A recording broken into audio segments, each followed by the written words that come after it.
High বন্ধু,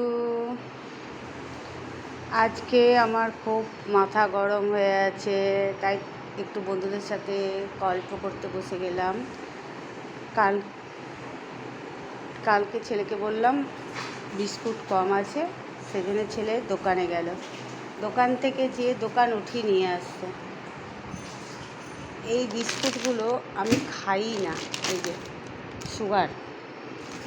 সুগারের জন্য তো মিষ্টি বিস্কুট খাওয়াই না। এই এক প্যাকেট, এই যে এইখানে এত বিস্কুট, এই টমেটো সস কত ফ্রিজে পড়ে আছে।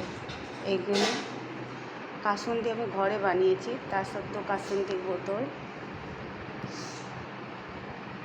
ভিনিগার,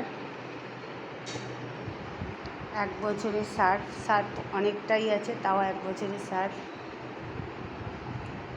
এইখানে শরবতের সব বোতল, চকোস টিফিনের জন্য, বাটার, হেনা পর্যন্ত এনেছে।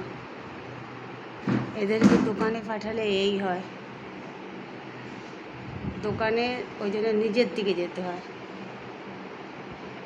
দোকানটাই উঠিয়ে নিয়ে চলে আসছে।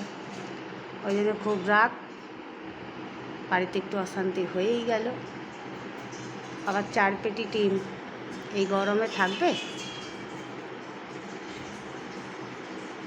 ঠিক আছে বন্ধু।